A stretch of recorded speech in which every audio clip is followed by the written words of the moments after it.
साथियों, आज का हमारा सेशन है बेसिकली बहुत सारे लोग अगर बात करें हिंदुस्तान के बारे में तो हिंदुस्तान में बहुत सारे लोग भेड़ चाल में लगे हुए हैं। भेड़ चाल का मतलब क्या है? अगर आपके पड़ोस में कोई बच्चा अगर बीटेक की पढ़ाई कर रहा है, इंजीनियरिंग की पढ़ाई कर रहा है, तो अब आपके बच्चे का एम कुछ भी हो, आपका बच्चा भी बीटेक की पढ़ाई करेगा, बीटेक करेगा वो भी। अगर आपके पड़ोस में कोई बच्चा एमबीए की पढ़ाई कर रहा है तो आप भी या आपका बच्चा, आपका बेटा या बिटिया आपकी, वो भी एमबीए की पढ़ाई करेंगे। कोई डॉक्टर की पढ़ाई कर रहा है तो वो भी डॉक्टर की पढ़ाई करेंगे, है ना। कोई आईएएस की तैयारी कर रहा है तो आपके बच्चे भी आईएएस की तैयारी करेंगे। इस तरीके की एक भेड़ चाल लगी हुई है। और ये भेड़ चाल सिर्फ यहीं तक सीमित नहीं रह जाती, सिर्फ पढ़ाई तक सीमित नहीं रहती है भेड़ चाल। ये भेड़ चाल पढ़ाई से ऊपर भी चली जाती है। आपके पड़ोस में अभी आपने देखा था कि एक परचून की दुकान थी आपके मोहल्ले में, आपकी गली में। 6 महीना गुजरने के बाद, 1 साल गुजरने के बाद आपकी उस गली में 10 दुकानें खुल जाती हैं परचून की। और ग्राहक तो वो ही रहता है जो ग्राहक है। तो देखते ही देखते फिर क्या होता है कि हर दुकान में केवल वही ग्राहक रहता है जो दुकान का मालिक है। यानी कि दुकान का मालिक ही अपने घर का राशन ही केवल दुकान से ले रहा है, बाकी इतनी दुकानें खुल गई हैं आपकी गली मोहल्ले में। आपने देखा अभी आपकी गली में केवल एक मोबाइल की दुकान थी और देखते ही देखते 4-5 दुकानें और खुल गई। क्यों खुल गई? क्योंकि भेड़ चाल थी, है ना। तो भेड़ चाल में हम बहुत सारे काम ऐसे कर लेते हैं जो हमें नहीं करने चाहिए। हमें अपने एम के मुताबिक चलना चाहिए। अगर आपके पड़ोसी ने अपने घर का पेंट चेंज करवा दिया, कलर करवा दिया पड़ोसी के घर के ऊपर, तो आप भी अपने घर में कोशिश करते हैं कि मैं भी पेंट करा दूं। आपके पड़ोसी मोटरसाइकिल निकाल करके ले आया नहीं, या स्कूटी निकाल के ले आया, तो आप भी कोशिश करते हैं मैं भी नहीं निकाल के ले आऊं। आपके पड़ोसी ने गाड़ी परचेज कर ली तो आप भी चाहते हैं कि मैं गाड़ी परचेज कर लूं, है ना। तो ज्यादातर लोग जीवन में क्यों नहीं कामयाब हो पा रहे हैं हिंदुस्तान में? क्योंकि वो भेड़ चाल में लगे हुए हैं। वो वही काम कर रहे हैं जो दुनिया कर रही है, वो उन्हीं को फॉलो कर रहे हैं। अगर कोई व्यक्ति किसी दुकान पे गया और दुकान पे जाके उसने देखा 10-20 कस्टमर खड़े हुए हैं दुकान पे, चाहे उस दुकान पे पूरे महीने में एक ही बार वो 10-20 कस्टमर आए हो जिस दिन उसने देखे हैं, लेकिन वो सोचता अरे भाई कितने सारे कस्टमर हैं, इसकी तो दुकान बहुत बढ़िया चल रही होगी, है ना। और वो अगले दिन प्लानिंग करता है वो दुकान खोलने की, चाहे उसे जानकारी है या नहीं है, कोई फर्क नहीं पड़ता, लेकिन वो अगले दिन दुकान खोल लेता है ना। ऐसे ही साथियों, जब किसी भी व्यक्ति का कोई एम नहीं होता, पहले से कोई गोल नहीं होता, तो फिर काम खराब होते हैं। उसको वो प्रॉपर चीजें समझ में नहीं आती, प्रॉपर चीजें वो कर नहीं पाता, उसे जानकारी नहीं है, बस उसने दुकान खोल ली, इसलिए ज्यादातर लोग फेल हो जाते हैं। और ये डाटा बताता है, स्टडीज बताती हैं कि हिंदुस्तान में पहले 5 साल में मोर देन 90% बिजनेस बंद हो जाते हैं। पहली पंचवर्षीय योजना क्रॉस होते होते 90% दुकानें बंद हो जाती हैं जो खुलती हैं। क्यों हो जाती हैं वो बंद?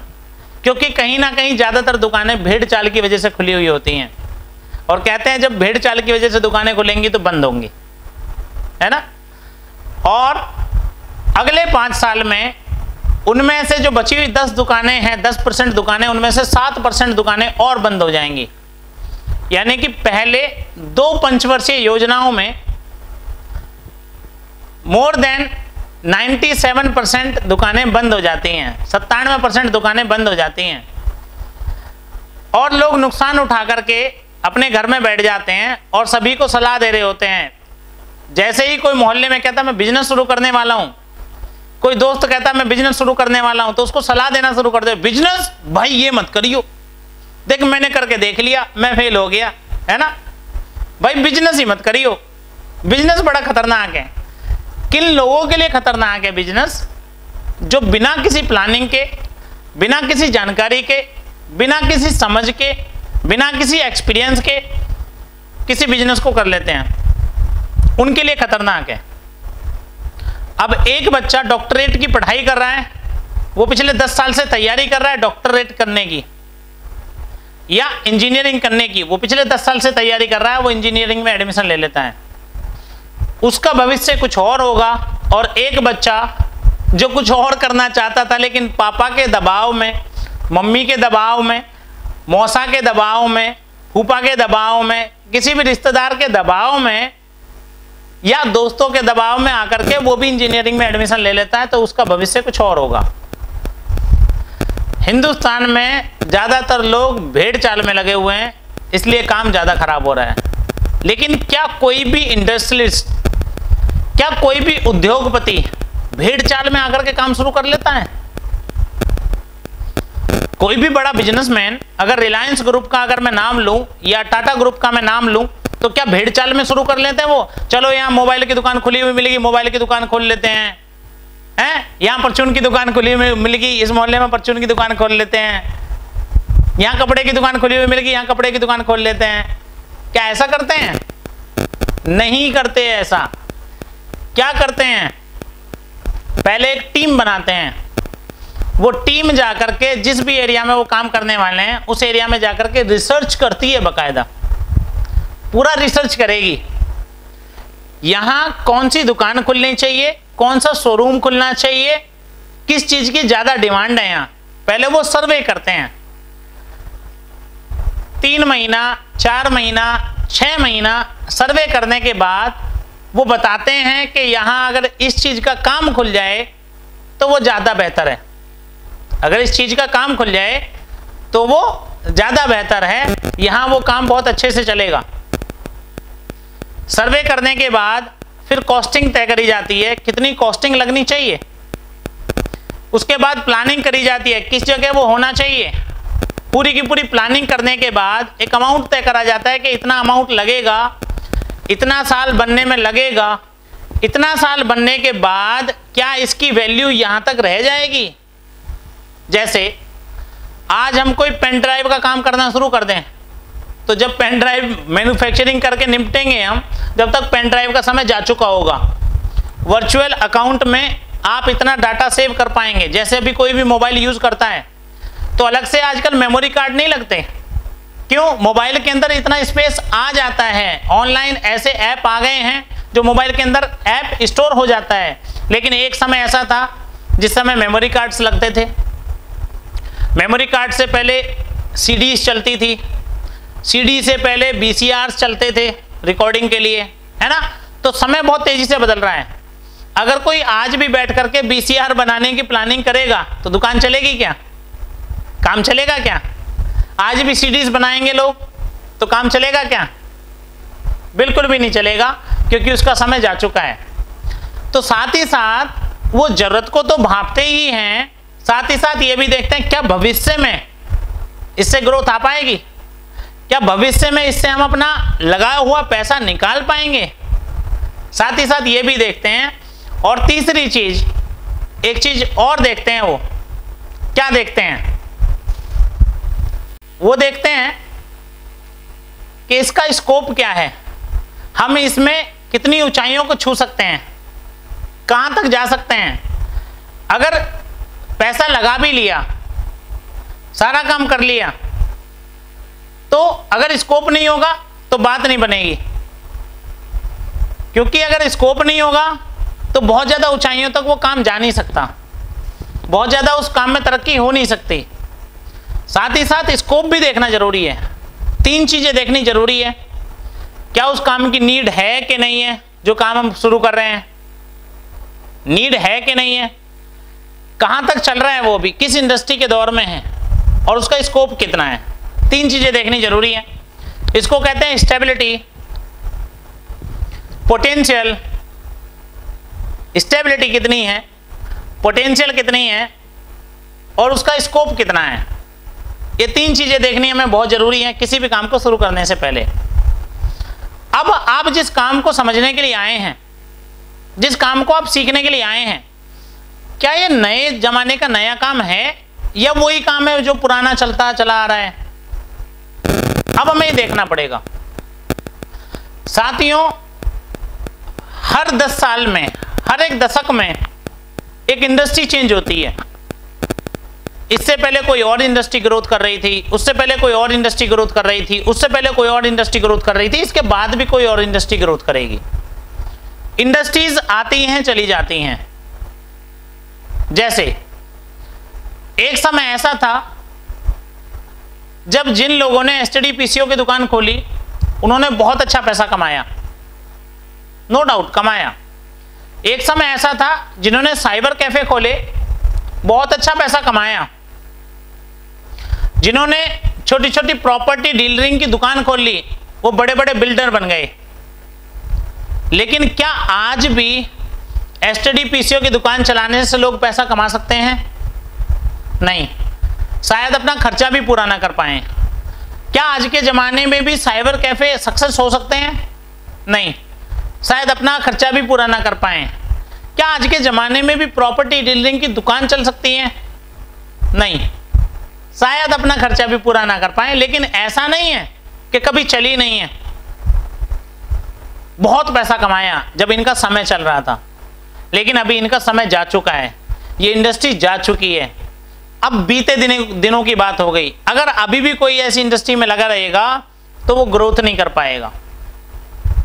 अब ग्रोथ कौन व्यक्ति कर सकता है? जो आने वाली इंडस्ट्री में लग जाएगा।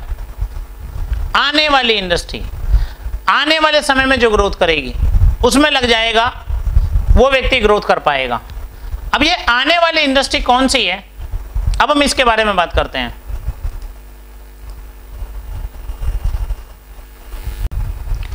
साथियों, एक इंडस्ट्री है जो भी ग्रोथ करने वाली है। उस इंडस्ट्री का नाम है वेलनेस इंडस्ट्री और network marketing industry. Wellness industry और नेटवर्क मार्केटिंग इंडस्ट्री दो इंडस्ट्री हिंदुस्तान में बहुत तेजी से ग्रोथ करने वाली है, जिनका समय 2020 से लेकर के 2035 और 2040 तक ये जाने वाली है। अगले 15 से 20 साल तक ये बूम करेगी। अगले 15 से 20 साल तक इसमें बहुत अच्छी ग्रोथ आएगी। अगले 15 से 20 साल तक इस इंडस्ट्री में जितने लोग लग गए उतने लोग तरक्की कर जाएंगे। ये वेलनेस इंडस्ट्री का मतलब क्या है और नेटवर्क मार्केटिंग इंडस्ट्री का मतलब क्या है, ये हमें समझना पड़ेगा। वेलनेस इंडस्ट्री का मतलब हेल्थ में दो इंडस्ट्रियां काम करती हैं। हेल्थ में दो इंडस्ट्रियां काम करती हैं, एक का नाम है वेलनेस इंडस्ट्री, एक का नाम है सिकनेस इंडस्ट्री। एक का नाम है वेलनेस इंडस्ट्री, एक का नाम है सिकनेस इंडस्ट्री। ये सिकनेस इंडस्ट्री और वेलनेस इंडस्ट्री क्या है? हिंदुस्तान में मोर देन 20% लोग हमेशा बीमार रहते हैं। मोर देन 20% लोग हमेशा बीमार रहते हैं। उनके जीवन में किसी ना किसी डॉक्टर का, किसी ना किसी दवाई का रोज का इस्तेमाल करना है। वो कोई ना कोई दवाई रोज खा रहे हैं, किसी ना किसी डॉक्टर को रोज वो दिखा रहे हैं। चाहे वो डायबिटीज ले लें आप, चाहे वो जॉइंट पेन ले लें आप, चाहे वो थायराइड ले लें आप, है ना, इस तरीके की, चाहे वो क्रॉनिक डिसीज आप ले लें कोई भी, है ना। इनको तो डॉक्टर डायबिटीज वगैरह को, थायराइड वगैरह को लाइफ स्टाइल डिसीज बोलते हैं, लेकिन कुछ ऐसी डिसीज भी हैं जिनको क्रॉनिक डिसीज का दर्जा मिल चुका है ना, कि वो तो जीवन के साथ ही जाएंगी। हिंदुस्तान में 20% लोग ऐसे हैं जिनके जीवन में ये सिकनेस इंडस्ट्री दस्तक दे चुकी है। अब वो दवाओं के ऊपर डिपेंडेंट हो चुके हैं।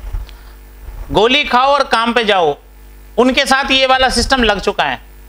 लेकिन अभी भी 80% लोग हिंदुस्तान में स्वस्थ हैं। स्वस्थ का मतलब ये नहीं है उनकी बॉडी में कोई कमी नहीं है, हो सकती है, लेकिन जब तक उन्होंने टेस्ट नहीं कराया तब तक वो स्वस्थ हैं। जिस दिन टेस्ट करा लेंगे कोई ना कोई कमी निकल आएगी। इन 20% लोगों में से कुछ लोग स्वस्थ होकर के 80% में आ जाते हैं और कुछ लोग बीमार होकर के इस 80% में से 20% में चले जाते हैं। तो ये 80% से 20% में जाने का और 20% से 80% में आने का ये चलता रहता है। अभी ये वेलनेस इंडस्ट्री बहुत तेजी से ग्रोथ करने वाली है। क्यों करने वाली है? क्योंकि आज के समय में हर व्यक्ति स्वस्थ रहना चाहता है। हर व्यक्ति रहना चाहता है कि नहीं? अब कोरोना वायरस के समय में सबको स्वास्थ्य के बारे में अच्छे से जानकारी हो गई। एक समय ऐसा था कि जब तक व्यक्ति को लेने के लिए वो लाल वाली बत्ती ना आए, लाल वाली बत्ती हाउ हाउ करती हटो बच्चों ना आए, तब तक हम बीमार ही नहीं मानते थे अपने आप को, है ना। जब तक वो एम्बुलेंस ना आ जाए, लाल वाली बत्ती जलती हुई, और हमें उठा करके उस डॉक्टर के सामने स्ट्रेचर पे ले जाकर के लिटाना दिया जाए। ऑपरेशन में थिएटर में जाकर के डॉक्टर जब तक बॉडी ना खोल देते थे और ना बता देते भैया ये सिलेंडर फट चुका है, ये नली वाली बदलवा लो, है ना, ये सिलेंडर जाम हो चुका है, तब तक हम अपने आप को बीमारी नहीं मानते थे। लेकिन आज के समय में हर व्यक्ति समझते हैं कि भैया बॉडी को अगर पहले से बॉडी का ध्यान रख लिया तो स्वस्थ रह पाएंगे, स्वस्थ रहेंगे तो परिवार की देखभाल कर पाएंगे, स्वस्थ रहेंगे तो पैसा कमा पाएंगे, और स्वस्थ रहेंगे तो इस दुनिया में रह पाएंगे। साथियों, आज के समय में कोरोना वायरस बहुत सारे ऐसे लोगों को भी हुआ जिनकी बॉडी पहले से हेल्दी थी, जिनका इम्यून सिस्टम अच्छा था। उन लोगों के बॉडी में कोरोना वायरस पॉजिटिव पाया गया, लेकिन कोई भी सिम्टम नहीं पाए गए। उनको देख करके लगा ही नहीं कि कोरोना पॉजिटिव हो सकते हैं। लेकिन जिनकी बॉडी वीक थी, जिनकी बॉडी कमजोर थी, जिनका इम्यून सिस्टम कमजोर था, उनकी बॉडी वापस नहीं आई, केवल खबर ही आई है घर तक कि भैया थे, है से थे में बदल गए भाई साहब, क्योंकि बॉडी कमजोर थी। और आज के समय में इस बात को सारे लोग बखूबी जानते हैं कि कब आपके नाम के आगे से है की जगह थे लग जाए कुछ भी नहीं पता, इसलिए बॉडी का पहले से ध्यान रख लो। इसीलिए बहुत जल्दी, इतना बदलाव आज तक जीवन में कभी देखा नहीं है किसी ने कि इतनी जल्दी लोग बदल जाएं, इतनी जल्दी हेल्थ कॉन्शियस हो जाएं, है ना। सभी लोग हो गए, 2-3-4 गज की दूरी मेंटेन करने लगे, खाने पीने के ऊपर ध्यान देने लगे, है ना। तो ये क्या है, वेलनेस इंडस्ट्री का आगमन है। क्या लोग पहले से योगा नहीं करते थे? करते थे, लेकिन अभी योगा क्यों एकदम से छा गया? क्योंकि वेलनेस इंडस्ट्री का आगमन है। अच्छा, एक बात बताइए, आज से 10 साल पहले ज्यादा जिम हुआ करते थे, आज ज्यादा जिम है? आज ज्यादा जिम है। आज से 10 साल पहले ब्यूटी सेंटर ज्यादा हुए करते थे, ब्यूटी पार्लर्स, आज ज्यादा हैं, आज ज्यादा हैं। आज से 10 साल पहले स्पा सेंटर ज्यादा हुआ करते थे, आज ज्यादा हैं, आज ज्यादा हैं। आज से 10 साल पहले लोग पार्कों में ज्यादा घूमा करते थे, आज ज्यादा घूम रहे हैं, आज ज्यादा घूम रहे हैं। हाँ, अभी कोरोना वायरस है तब से शांत हैं, लेकिन वैसे आज ज्यादा घूम रहे हैं, है ना। आज से 10 साल पहले ज्यादा बॉडी का हेल्थ वेल्थ चेकअप कराते थे, आज ज्यादा कराते हैं, आज ज्यादा कराते हैं, क्योंकि वेलनेस इंडस्ट्री का आगमन है। इस वेलनेस इंडस्ट्री में जो 2020 से ग्रोथ कर रही है और 2035-40 तक बूम करने वाली है, अगर ऐसी वेलनेस इंडस्ट्री में आपको काम करने का मौका मिल जाए तो बताइए कौन नहीं करना चाहेगा? कौन नहीं करना चाहेगा? साथियों, एक इंडस्ट्री आई थी आज से 50 साल पहले, वाटर प्यूरिफाइंग इंडस्ट्री। जब आज से 50 साल पहले वो आए थे तो उन्होंने आकर के बोला था हिंदुस्तान में कि हिंदुस्तान में आने वाले समय में पानी इतना गंदा हो जाएगा कि आपको पानी खरीद करके पीना पड़ेगा। तो मेरे प्यारे हिंदुस्तान में बहुत सारे ऐसे महानुभाव, बहुत सारे ऐसे लोग थे जिन्होंने क्या बोला था, पागल हो गए हो, दिमाग खिसक गया क्या तुम्हारा, अमेरिका से आए हो क्या? हमारे हिंदुस्तान में 3-3 महानदियां बहती हैं और उसके बावजूद हम लोगों को पानी पिलाना पुण्य मानते हैं, और तुम कह रहे हो लोग पानी खरीद के पिएंगे। कहां से आए हो? लोगों ने झुठला दिया गया, लोगों ने उसको इग्नोर कर दिया, लेकिन उनको भविष्य पता था, भविष्य में कितनी ग्रोथ हो सकती है। उन्होंने शुरुआत करी और आज पता है उस वाटर प्यूरिफाइंग इंडस्ट्री में जो जिसने कदम रखा था, उस कंपनी का आज का टर्नओवर सालाना $110 बिलियन का है। $110 बिलियन डॉलर का सालाना टर्नओवर है। उस कंपनी का नाम है बिसलरी, जो अपने 50 साल पूरे कर चुकी है। ये बताइए आज के समय में कोई ऐसा व्यक्ति है जिसने पानी खरीद के ना पिया हो? आपने नहीं खरीदा होगा तो खरीदा हुआ पिया जरूर होगा। हम कहीं भी सफर करने जाते हैं, कहीं ना कहीं बोतल खरीद के पीते हैं, बिल्कुल पीते हैं। हम नहीं पीते तो कोई और पिलाता है खरीद करके। आज हर घर में जाकर के आरओ लग चुके हैं, प्यूरीफायर लग चुके हैं। क्यों लग चुके हैं? क्योंकि हम भी जानते हैं कि आज के समय में पानी खराब हो चुका है। लेकिन एक समय ऐसा भी था जब कुआं से खींच करके लोग पानी पी लिया करते थे। कितने लोगों ने देखा है वो कुआं वाला समय? कमेंट करिए जरा, कितने लोगों ने देखा है? ओके, दिनेश जी कह रहे हैं मैंने देखा है। ओके, और कौन कह रहा है? कुआं से खींच करके जब पानी पीते थे। बस मोनी जी कह रहे हैं मैंने भी देखा है। संगीता जी कह रही है मैंने भी देखा है। रोहित अभी तो तुम्हारी उम्र ही कम है, तुमने कहाँ देखा होगा? बहुत सारे लोगों ने देखा है। लेकिन फिर कुआं का पानी गंदा हो गया तो हमने नल से पानी खरीद करके खींच करके पीना शुरू कर दिया। नल से पानी, है ना, वो चलाओ, नल चलाओ, पानी निकालो, उसे पियो। लेकिन फिर धीरे धीरे नल में भी पानी गंदा आना शुरू हो गया तो हमने प्यूरीफायर्स लगवाने शुरू कर दिए, वाटर प्यूरीफायर्स। और आज के समय में वो वाटर प्यूरीफायर से भी लोगों को पता चल रहा है कि मिनरल्स की कमी है, इसलिए लोग आउटसोर्सिंग कर रहे हैं, बाहर से पानी मिनरल वाटर खरीद करके पी रहे हैं। वो मिनरल जो हमारे पानी में नेचुरल मात्रा में होता था उसी को खरीद के पी रहे हैं। और अचंभे की बात तो ये है कि आज दूध से महंगा पानी है। एक कंपनी है जिसका 1 लीटर का पानी 150 रुपए में मिलता है। दूध कितने रुपए लीटर मिल रहा है साहब? दूध कहीं पे 30 रुपए लीटर होगा, कहीं पे 35-40 रुपए लीटर होगा, कहीं 45-50 रुपए लीटर होगा, कहीं 60-65 रुपए लीटर होगा। लेकिन लगभग 150 रुपए लीटर पानी, है ना? कमाल है ना? बिल्कुल कमाल है। और वो वेलनेस इंडस्ट्री के बिल्कुल एक छोटे से पार्ट हैं, इसलिए इतनी ग्रोथ करके। अगर वेलनेस इंडस्ट्री में आज आपको भी काम करने का मौका मिल जाए तो कैसा रहेगा? कितने लोग करना चाहते हैं वेलनेस इंडस्ट्री में काम? सारे लोग करना चाहते हैं, रोहित को छोड़ के। हाथ नहीं उठाया ना? अच्छा, वो हाथ में दर्द है। हाँ, लौंडा थक गया होगा ना सुबह से। सुबह उठा है बेचारा, उठ करके कपड़े पहने हैं, है ना, आकर के बैठा, थक गया होगा बेचारा। अच्छा, चाहते हैं। इधर विशाल जी भी थक गए होंगे, ये भी हाथ ना उठा रहे। विशाल जी हाथ में दर्द वर्द है का? अच्छा, उठा रहे हैं। ओके, चलिए, बढ़िया बात है। तो आज के समय में हर व्यक्ति इस वेलनेस इंडस्ट्री में आना चाहता है। वेलनेस इंडस्ट्री का मतलब क्या? जहां हर व्यक्ति स्वस्थ रहना चाहे। अभी मेरे साथ स्लाइड पर 22 लोग बैठे हैं। अगर मैं इन 22 लोगों से पूछूं कितने लोग स्वस्थ रहना चाहते हैं तो कितने लोग हाथ उठाएंगे? जिसने हाथ नहीं उठाया ऊपर वाला अभी बीमार कर देगा, 2-4 बीमारी दे देगा, फिर मेरे लिए मत मिलना।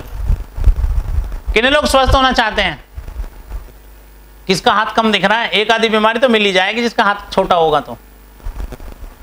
अच्छा, अरुण जी कह रहे हैं मुझे कर दो बीमार, ये ना उठा रहे हाथ। अच्छा, उठा रहे हैं। सारे लोग स्वस्थ होना चाहते हैं। अगर इस स्लाइड पर 22 लोगों की जगह 22 लाख लोग बैठे होते तो कोई ऐसा व्यक्ति होता जो बीमार होना चाहता है? 22 करोड़ लोग होंगे तो हर व्यक्ति स्वस्थ होना चाहता है। हिंदुस्तान में 130 करोड़ लोग हैं तो हर व्यक्ति स्वस्थ होना चाहता है। चाहता है कि नहीं? क्या हर व्यक्ति स्वस्थ है? हर व्यक्ति स्वस्थ नहीं है। हर व्यक्ति स्वस्थ नहीं है।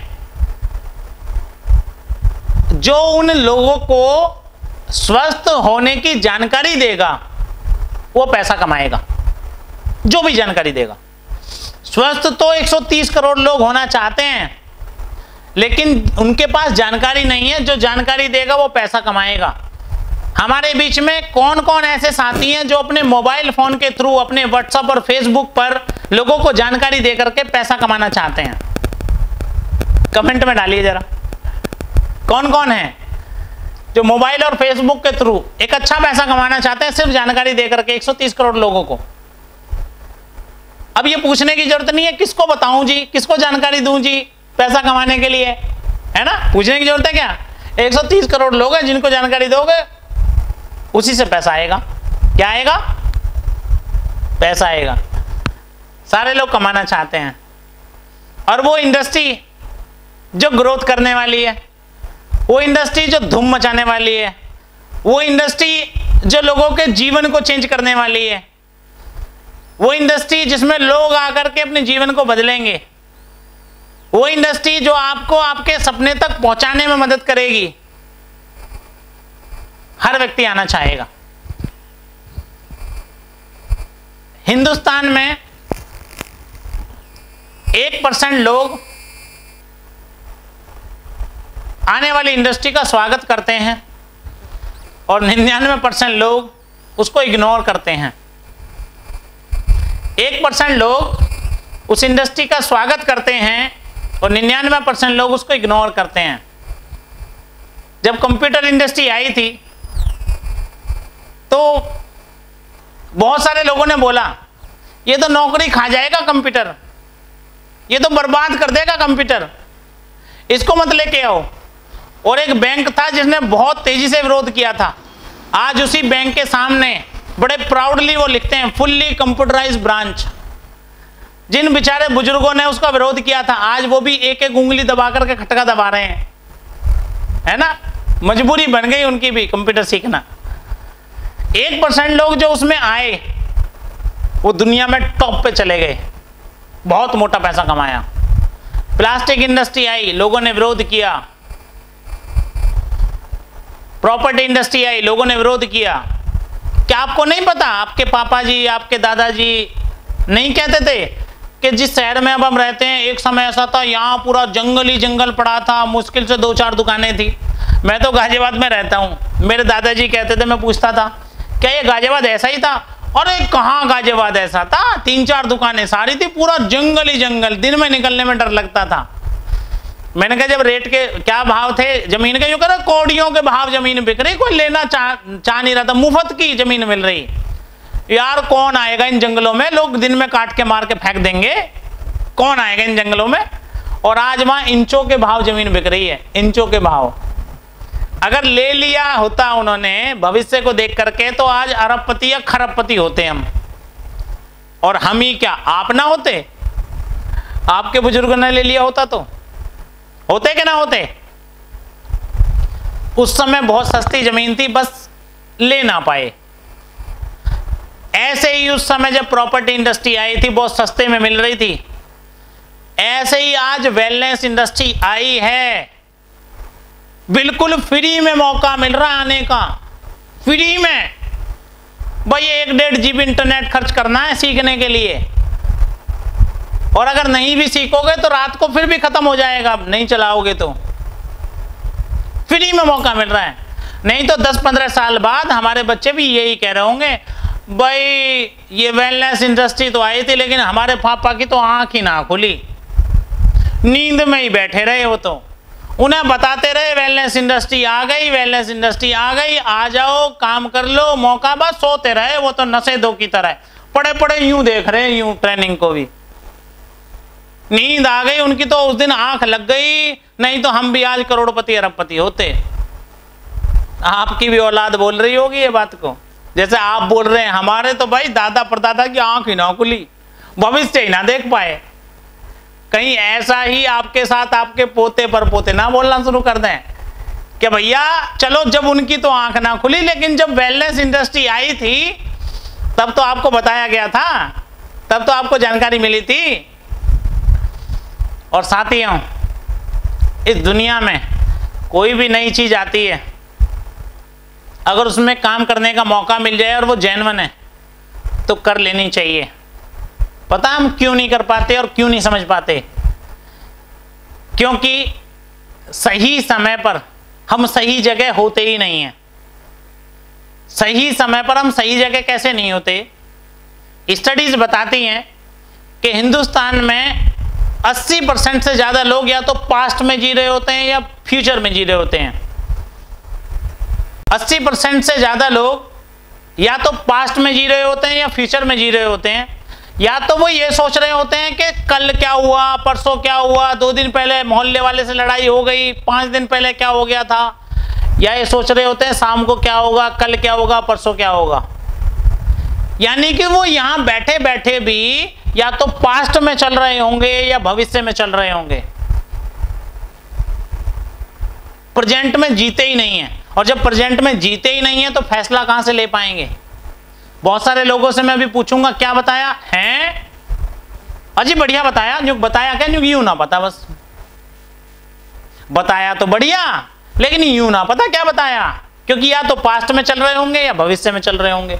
और कहते हैं कि जब जब आपका ध्यान इधर उधर रहता है तो आप चीजों को सुन नहीं पाते। अक्सर आपने नोटिस किया होगा, आप बाइक चला रहे हैं लेकिन आपका ध्यान कहीं और है और एक मोड़ पीछे निकल गया जिससे आपको मुड़ना था, पीछे वाले मोड़ से आपको मुड़ना था बाइक लेकर के, लेकिन आप मोटरसाइकिल चलाए जा रहे हैं, ध्यान आया आपका 2 किलोमीटर आगे चल करके, अबे यार रास्ता तो पीछे निकल गया, मैं तो 2 किलोमीटर आगे आ गया।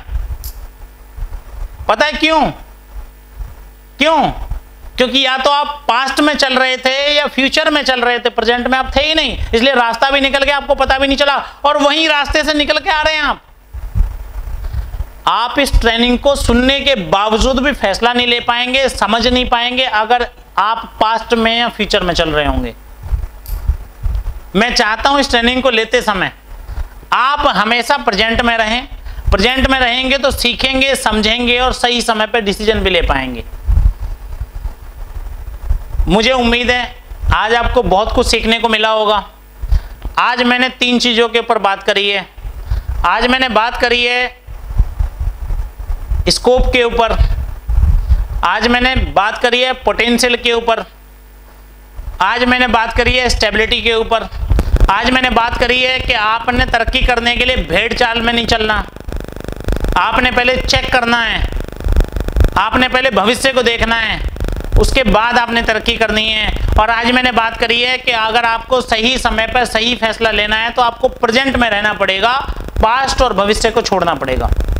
मुझे उम्मीद है आपको ये समझ में आया होगा। मुझे उम्मीद है आज आपको बहुत कुछ पता चला होगा और आप मेरे साथ एक्टिवली बने रहे हैं अभी तक, उसके लिए बहुत बहुत धन्यवाद। Thank you.